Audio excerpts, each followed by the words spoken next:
We are live, so good morning, everyone. My name is Jesse, and I am with Exploring by the Seat of Your Pants. For those joining us for the first time, we are all about bringing conservation, adventure, and science into classrooms around the world. And we are really excited, but this is our last week before you guys all go on holiday, so we really appreciate you joining us. Right now, we are joined by 6 classes from across North America, so I'm going to give them a chance to do a bit of a shout out. So we've got Mr. Westlake's grade 3-4s in Courtice, Ontario, joining us for the very first time. Hi, guys. Hi, there they are. Hey, awesome. All right, we've got Mr. Hensridge, 4-5s in Sundridge, Ontario, just joined us a second ago. Hi, guys. Let's get them. We've got some fun mic problems, but that's okay. That's half the fun. All right, we've got Miss Rhodes, grade 6s in Harrisonburg in Virginia. Hi, guys. Hey, all right, let's see if we can. There we are. Hi, Gordon. Awesome. All right, we've got Miss Penfold's kindergartners in Orangeville in Ontario. Hey, wave, everybody. Hey. Hi, there's so many of you, so many Santa hats. I love it. All right. We've got Miss Stewart's grade 3s in Flemington in New Jersey. Let me pull up them. Hey, guys. Hey. First with a Star Wars shirt, ready for Rise of Skywalker tonight. All right. And Miss McDowd, last but not least, grade 5s in Freehold in New Jersey. Hey, welcome in. Awesome. All right. Of course, the reason you guys are all here today is for our speakers. So we are joined live at the Turtle Hospital in Marathon, Florida, in the Florida Keys, which for almost 35 years has been rescuing, rehabilitating, and re-releasing injured sea turtles. They are our longest lasting partner. They've been involved since the beginning, and we always have such a huge number of classes keen to learn about some amazing sea turtles. So without further ado, I'm going to turn it over to them. Thank you so much for joining us, guys, and take it away.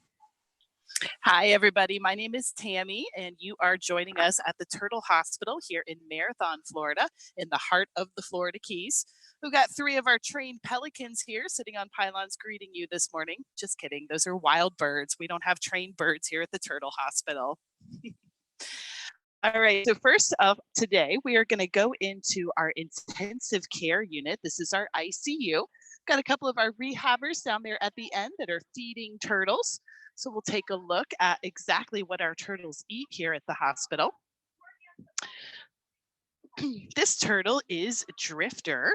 He is an adult male loggerhead sea turtle, and he came in as a floating patient from a state park a little bit south of where we're located here. Now, turtles need to get down to the bottom of their habitat for a number of really important reasons.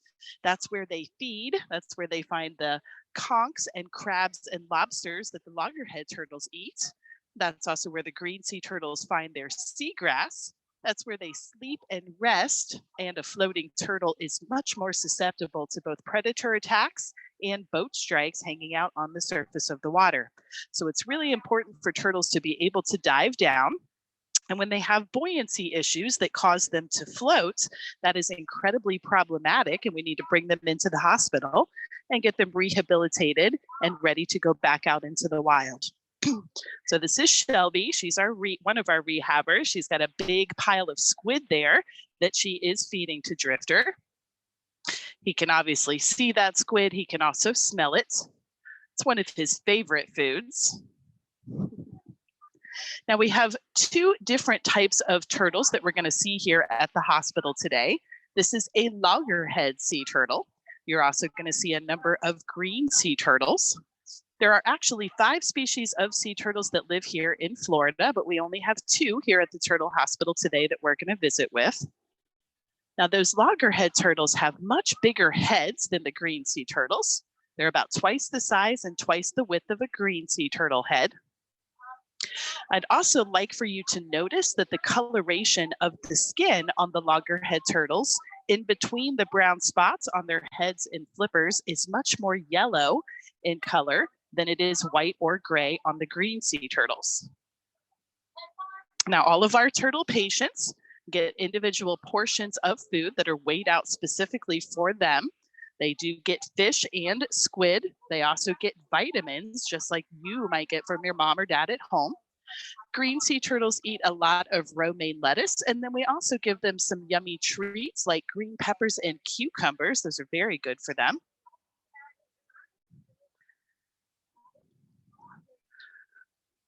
Come over now and look at one of our smaller green turtles. His name is Grunts.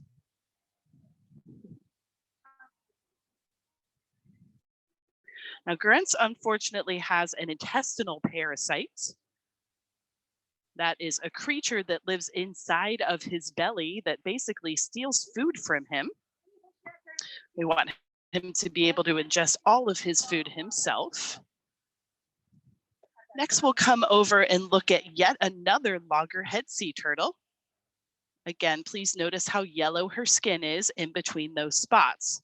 That yellow coloration is exclusive to loggerhead sea turtles. And if you see a turtle out in the wild with a yellow beak and throat, you are definitely looking at a loggerhead. The greens just don't have that coloration. Hi, sweetheart. Now, this lovely lady is Jack-o'-lantern. We, the staff here at the Turtle Hospital, do not normally get to name the turtles that live here or that come here. We reserve that honor for the person who actually rescues the turtle. This particular turtle was rescued by the Islamorada Coast Guard, and she was brought in on October 31st, which happens to be Halloween. And so the Coast Guard named her Jack-o'-lantern in honor of that holiday. Now, she did come in as an entanglement patient. She had an entanglement around her left front flipper. She had a crab trap rope that was wrapped around that flipper. You can still see a little bit of the scarring, that white spot right there by her shell, but she is starting to use that flipper a lot more. And she has recently been given 2 flipper tags. And that is a very good sign. That means that she is likely being close to being considered for release. And that is obviously the goal for all of our turtles here at the hospital. We want to rehabilitate them so we can get them back out into the water and they can go home and continue living their peaceful lives in the wild. So entanglement is a big problem for our turtles here in the Florida Keys. We also have a number of turtles that get entangled in monofilament fishing line. Unfortunately, that wraps around their flippers and their necks and their throats. And as that line gets tighter, it does begin to cut into their skin. Now, the turtle that we are looking at now is a fairly new patient. His name is Slugger. He did ingest some monofilament fishing line, so he had that in his belly, and our veterinarian was able to surgically remove that line yesterday. He also came in with something that's called fibropapillomavirus. It's a naturally occurring virus that we see in our green sea turtles here in the Florida Keys. It causes cysts and tumors to grow on their bodies. Now, he is positioning himself right under that water flow right now, but if you look at that front left flipper, you can see that he's got a couple of big tumors about the size of hard-boiled eggs. Those are not supposed to be there. And we will eventually take all of those tumors off. We generally can't take all the tumors off in one fell swoop. We can only have the turtles under anesthesia for about an hour at a time, but we'll take as many tumors off in that hour as we possibly can. So the next turtle here, I'm gonna get a better shot without the glare there for you. This turtle is Trinity. And as you can see, she is missing her left back flipper entirely. Now, unfortunately, Trinity was the victim of a predator attack. We do think that she was probably attacked by a shark. And that shark did take off all of that back left flipper. Now, it doesn't seem like it, but this turtle actually got very, very lucky. You can see how far into the shell that shark bit, and even though he removed her flipper, he did not get into her body cavity. Had he done that, he probably would have severed her intestines and she likely would have bled out in the water. But this turtle instead got really lucky. She got lucky a second time when she found a person who knew enough to bring her into the turtle hospital for treatment. So we were able to put her on antibiotics right away. And she does have a very good chance at being released. Just like three-legged dogs can get around just fine out on their own, so can three-flipper turtles. So even though she's down to 3 flippers, she is still a potential candidate for release. All right, this little turtle just came in last weekend. Her name is Noelle, and she is another one of our fibropapilloma patients. You can see she's got a number of those tumors underneath her tail there. and also around her eyes and on her neck.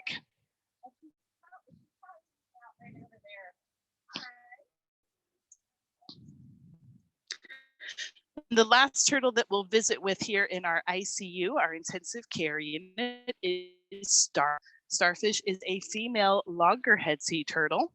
Unfortunately, we do also believe that she was the victim of a shark attack.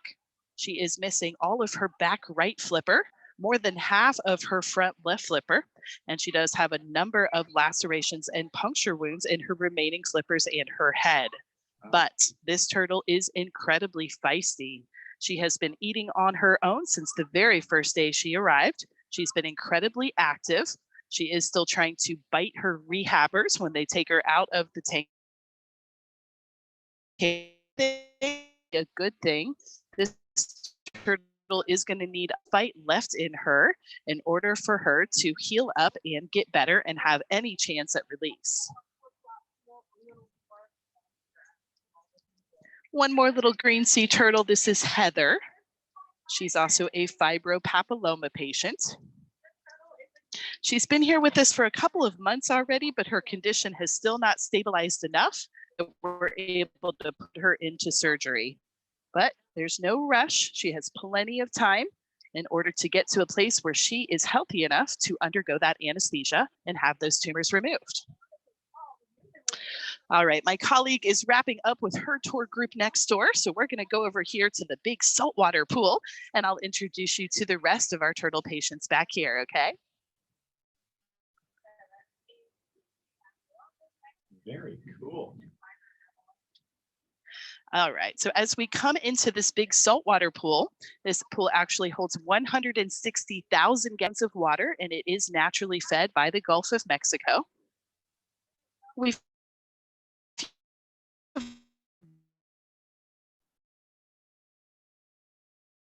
Oh,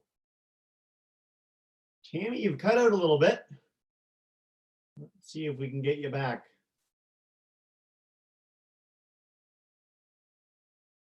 Positive buoyancy disorder. And basically what happens is these turtles get hit by boats, their internal organs malfunction, and they begin to release micro bubbles of air and gas that then get trapped underneath the turtle's shell. As you can imagine, a turtle with an air bubble in its shell becomes a floating turtle. And as we have already discussed, that is really problematic for turtles out in the wild. But we do know how to adjust their buoyancy once they come here to the turtle hospital. And we can do that by putting these weights on the back of their shell. That's what you're looking at here on Bernie. He's got 2 round weights on the right side of his shell. And that is contributing to him being able to get down to the bottom of his habitat. We want to get these turtles back to their neutral buoyancy state so they can make a choice as to whether they dive down to the bottom and have a nice nap or come up to the surface for a big breath of air.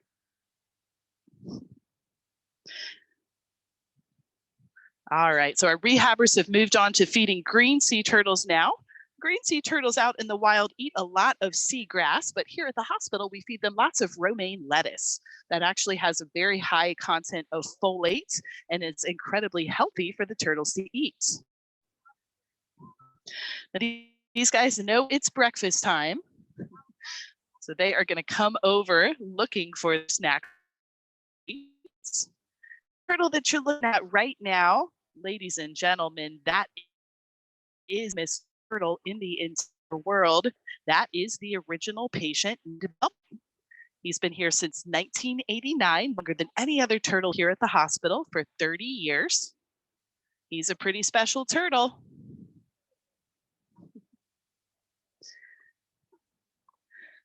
There are actually 23 turtles in this big saltwater pool. They are all going to come over for breakfast, however, so they're all going to be here by the rehabbers, waiting for their fish and squid and lettuce.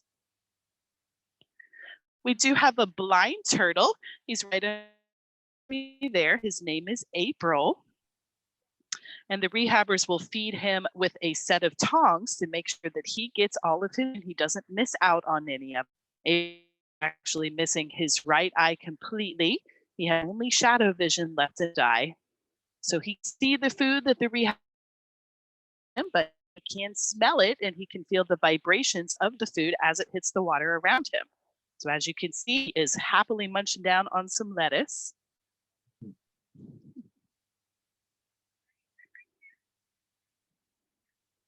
Green sea turtles are all very docile as a species. They tend to not be aggressive toward each other. They just treat each other sort of like turtle bumper cars. We do also have one loggerhead turtle here in this back saltwater pool, but he's not terribly interested in the romaine lettuce. He's more interested in lobster and crabs and conch. Guys, I'm going to walk around now to the back side of the pool and show you some of our smallest patients here at the hospital. Awesome. And while you're walking, Tammy, so yes, it looks like that pool. So right now, for whatever reason, by the way, you're mostly good. Occasionally, there's little connectivity issues. So when we do Q&A, if okay. If there's anything I need to repeat, I'll tell you that. It looks like that pool's on the coast. Is it connected to the ocean? It is, absolutely. So right back there, you can see that's the Gulf of Mexico behind us, and those white tubes that are right there in the corner, that is how the water gets in and out. So the water comes in with the tidal flow, and it goes out with the tide, and that helps us keep this pool nice and clean. Very cool.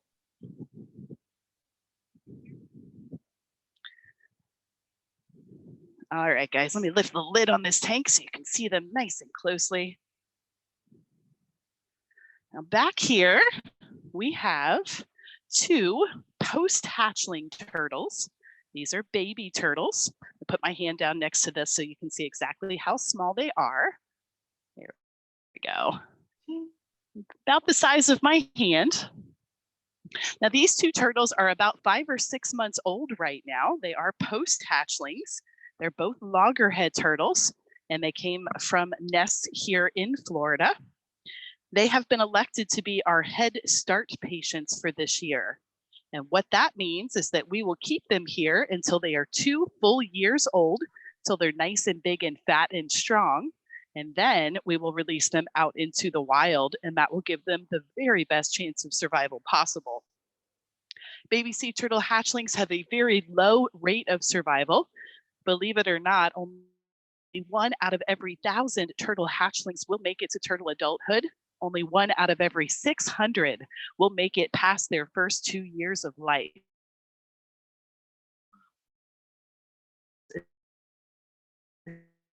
Very best to ensure they survive to the growing sea turtle population. Very cool. Tammy, if you're all right with it, can we dive in with questions, or is there anything else you wanted to share with us before we do? No, absolutely. Let's start Q&A. All right. So in addition to our live classes, I just wanted to mention we've got 7 groups watching on YouTube Live right now. So if you guys want to let me know where you're joining from, type in your questions. I'll happily pass them along to Tammy, so please do that. But let's start with Mr. Westlake's class. If you guys want to kick us off with a question, come on up. You are demuted, and you should be good to go. Okay, so I think you want to come right up here. Don't worry, we're going to come back. I know everyone's got multiple questions. Go for it, man. This is Atticus. Hi. Hey. Hello. How do turtles get tumors?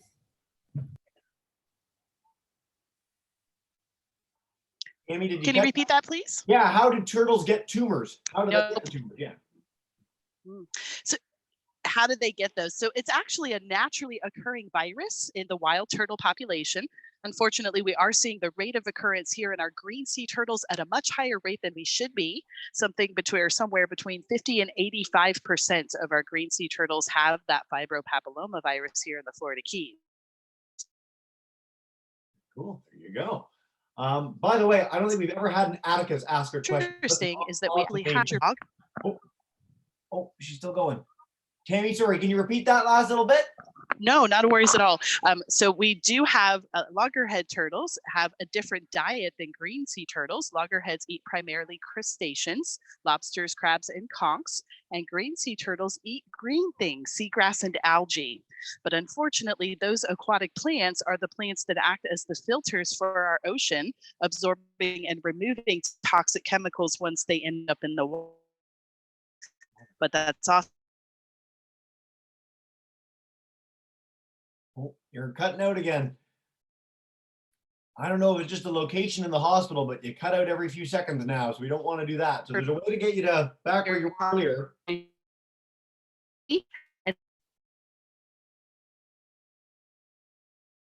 natural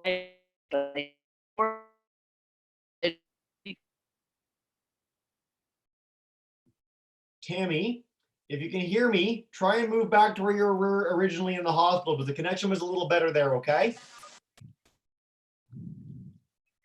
Tammy, are you good? Are you there? I'm back.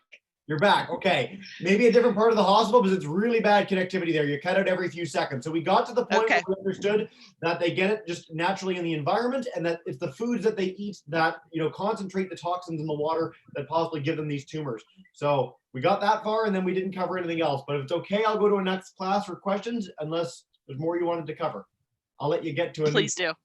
Okay. Nope. All right. Okay. Let's go to Miss Graydon's I'm class, who joined us. a little Wide bit. under. You're a little better now. Maybe. Okay. Miss Graydon's class, if you guys want to ask a question, should be good. Come on up in Caledon, Ontario. Let's see. Oh, is it my connectivity? I don't know.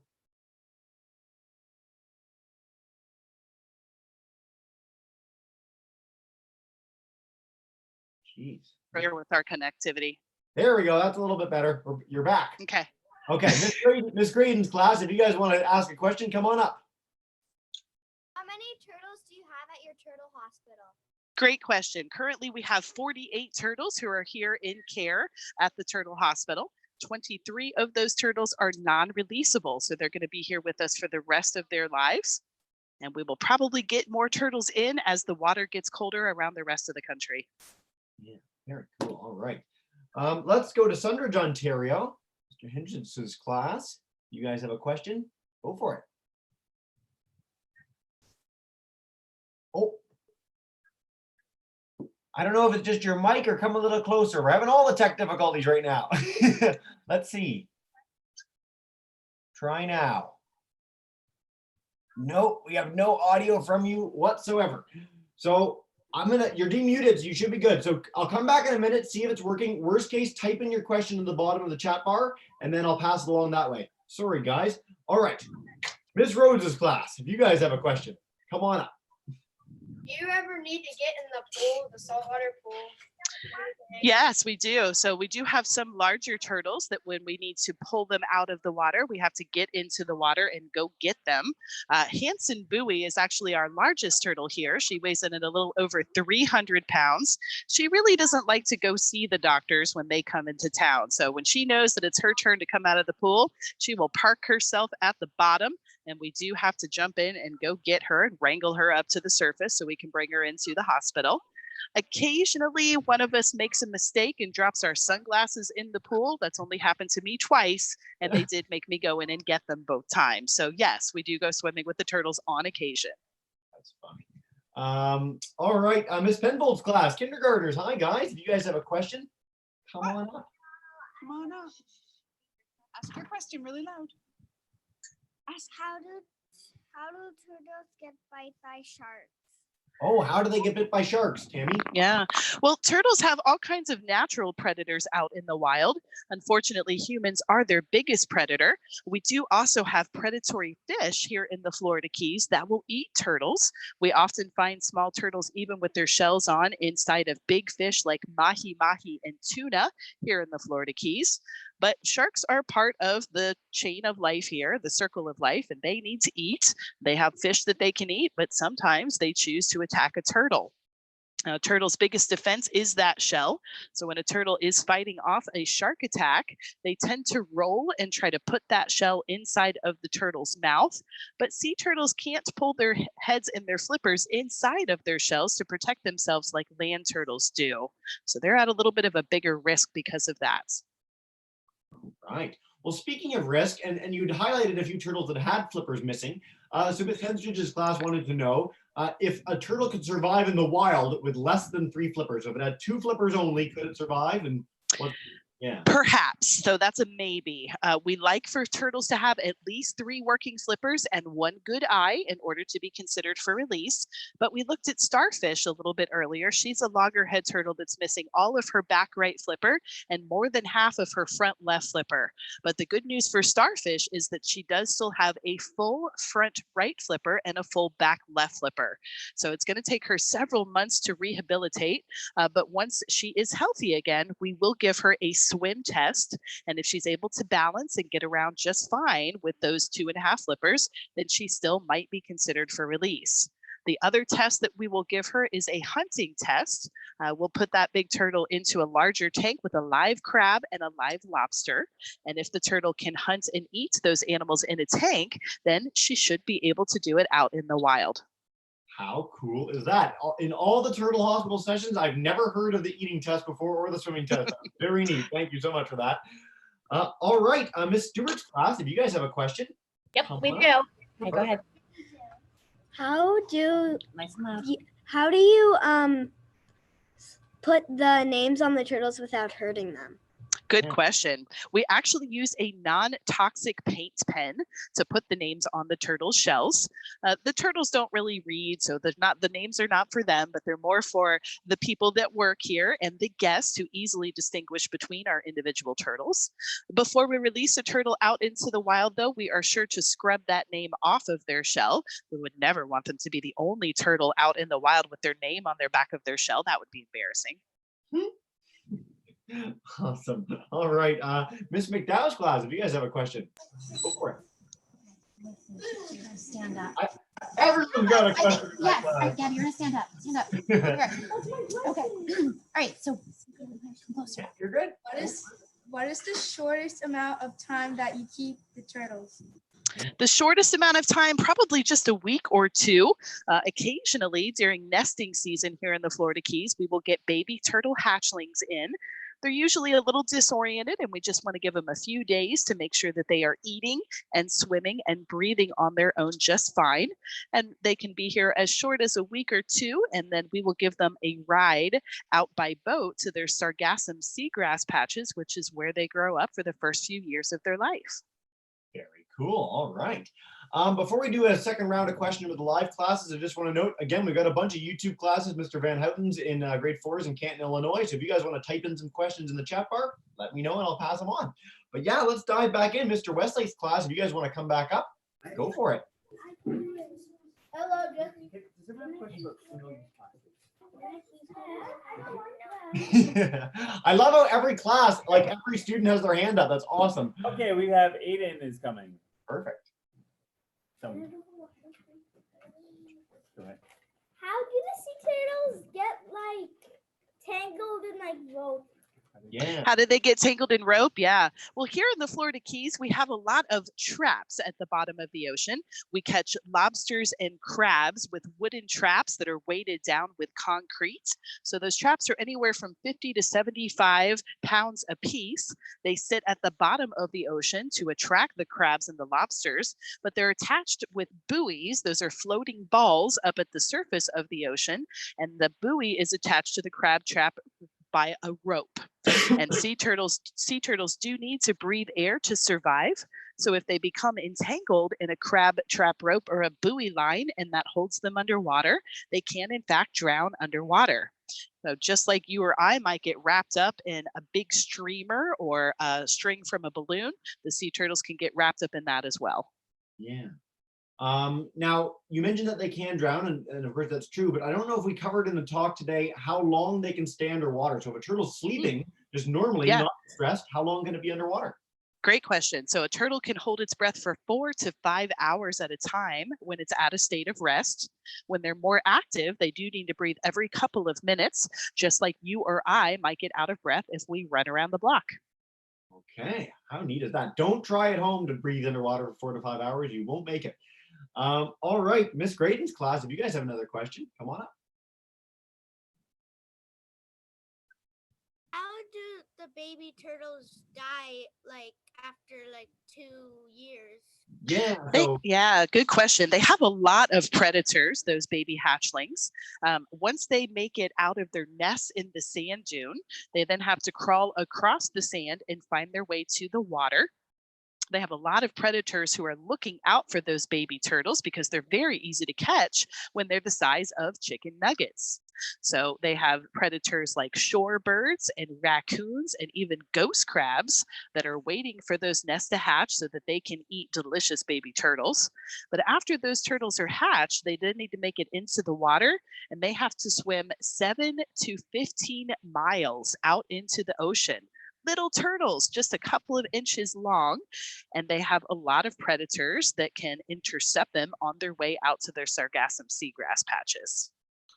Now, first of all, how cool is that? I don't know if the classes have ever had the chance to see turtles migrating to the ocean or coming out of their nest, but it's one of the most epic and awesome things in nature. I'm going to share a link at the end so you can see what this is like, because it's really cool. All right, I'm going to go to Miss Tenstridge's class. I don't know if your mic's working or not. I think it's still off, but I'll come to see you guys and say hi and pass along the question you guys typed in, which is, what are the biggest threats to turtles, Tammy? The biggest threats to turtles, unfortunately, are humans. Plastic and litter out in the ocean is a real problem here in Florida.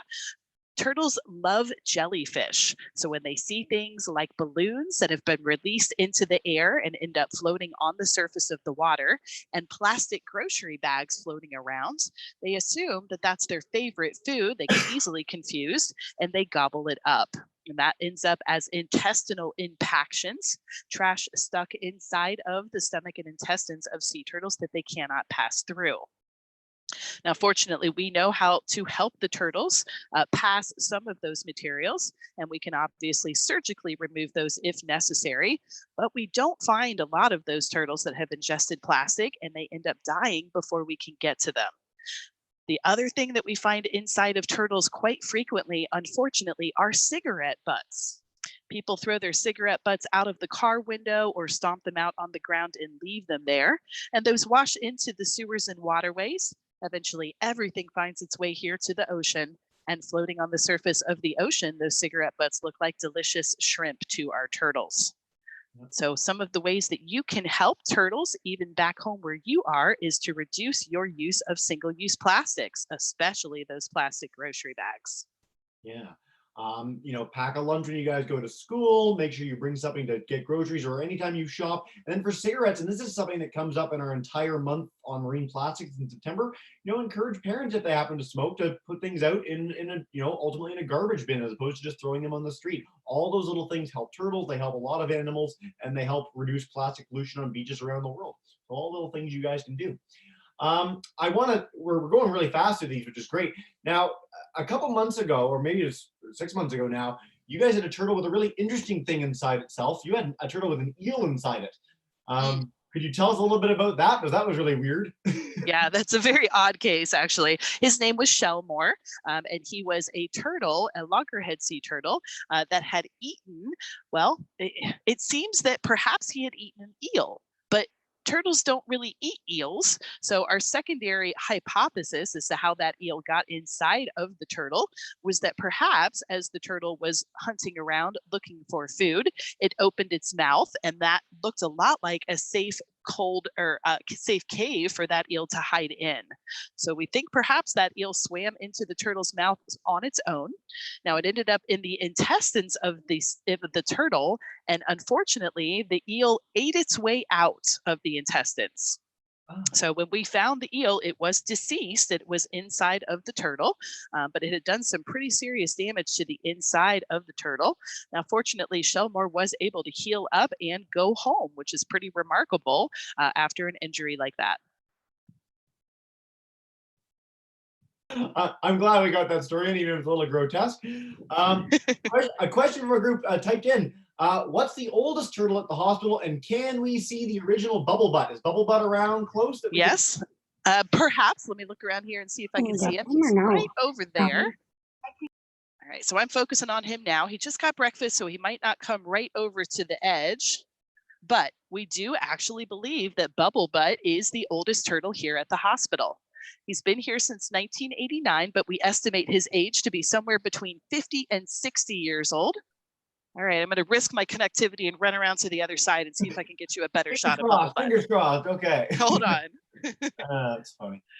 We do have some storms moving through the Florida Keys right now, and that really does affect our Wi-Fi and our connectivity down here. We often lose cable and electricity just with a little thunderstorm. Yeah. All right. Once she's found Bubblebutt, we're going to ask about 4 more questions, and then we're going to wrap up, guys. So again, these are nice, short, quick sessions, lots of fun, and hope you guys have learned a lot. Okay, let's see. Dun, dun, dun. It's the Bubblebutt search. There he is. Bubblebutt. Hey, Bubblebutt. The original Bubblebutt. Yes. That's right. Best name ever. You got kids literally applauding. There you go. Nice. Very good. Where's it all? Now, All right. Bubblebutt is one of 5 adoptable turtles here at the Turtle Hospital. You can also adopt April, Montel, Bender, or Rebel, our one and only loggerhead sea turtle here. Very cool. All right. Okay. All right. Let's go to Ms. Rhodes' class for another question. Come on up, guys. We have 2 questions. Go Sure. for it. How many turtles do y'all get every year? That's a great question. We rescue an average of 100 turtles every year, but we estimate in our 33 years of operation that we have released somewhere around 3,000 turtles. Okay. And what is that second question, guys? Do you have any turtles with no flippers? No flippers? No, we don't have any turtles without any flippers right now. We do have lots of turtles with amputated flippers or missing flippers, but yes, all of our turtles have at least 2 flippers. Okay. All right, guys. How about Miss Penfold's class? If you guys want to come up, go for it. Ask. How do turtles sleep? How do turtles sleep? They sleep at the bottom of their habitat, so at the bottom of the ocean or the bottom of their tank. They don't really sleep fully like we do. They are actually conscious breathers. They have to make sure that their nostrils are out of the water when they take a breath so they don't breathe in that water. And that means that they don't fully go into an REM sleep like we do. Our bodies will still subconsciously breathe when we're asleep, but turtles have to think about breathing. But they can hold their breath for 4 to 5 hours when they're at a state of rest. How cool is that? I want to share with our classes too, just because it's neat with oceanic animals. Some things like dolphins actually turn off half their brain at a time. So they literally sleep with half their brain and just sort of sleep swim very casually. Sharks do this too. And then the other half of the brain will turn off and sleep. So very, very different to us. Neat stuff. Awesome. All right. Let's go to Miss Stewart's class, and then we'll wrap up with one last question from Miss McDowell. Miss Stewart's group, come on up. Did you ever find a turtle with no shell? Nope, we've never found a turtle without a shell. A turtle shell is actually part of their skeletal system. It's made out of bone with an outer layer of keratin, and their ribs and their spines are actually fused directly to the inside of the shell. So without a shell, a turtle doesn't have a big chance of survival. No, it'd be like you without a skull and a rib cage. You'd sort of just be jelly. All right, and then one last question. Let's go to Miss McDowell's class. Come on up, guys. Say hi. When you have hurricanes down there, what do you do with the turtles? That's a really good question. We actually had a very severe hurricane in 2005 that came in, and the storm surge on that hurricane. Storm surge is when the water comes out of the ocean and it ends up here on land, stays here for 12 to 15 hours before it recedes. The surge for the storm Hurricane Wilma in 2005 was actually 9 feet. So we have, after that storm, built a couple of hurricane tanks. They are very large round tanks. They each hold about 30,000 gallons. They're on the very backside of the property away from the water's edge, and they're elevated. So hopefully that will keep our turtles protected during a hurricane. That is where all of our turtle patients spent Hurricane Irma in 2017 with no additional injuries. There you go. And we've done sessions with the Turtle Hospital right after or right near hurricane time. So it's really fantastic, the facilities they have there to take care of these amazing animals. All right, guys, we're wrapping up. So Tammy, before we wrap up, is there any last message you want to share with kids about how they can learn more about turtles, about how they can learn more about the Turtle Hospital and contribute to saving turtles around the world and with you guys? Well, we would love for you guys to adopt a turtle here at the hospital. Those adoptions cost $35 for the year. You can do a classroom adoption that only goes during the school year. And with that adoption, you will get an official certificate declaring you the adoptive parent of that turtle. You also get a color photograph and biography of the turtle. And then every 4 months, you'll receive a letter from your turtle telling you exactly what's going on with that individual and all of their friends here at the Turtle Hospital. So we would really appreciate your support. We are completely and totally funded by our general admissions and private donations here at the hospital. Super cool. And as I said at the beginning, Turtle Hospital is one of the 2 groups we're working with this year to really work back towards conservation. They've done so much with us over the years. So it's just something to consider, and a really, really great organization and facility, as you guys have seen today. All right, with that said, thanks so much for joining us. And what we do at the end of every session, I'm going to demute every class's microphone. And so boys and girls, if you guys could get ready to join me in saying a huge thank you to Tammy and the Turtle Hospital, you are all now demuted. Precious, come Go over. for it. Thank you No, so no. much, guys. Hey,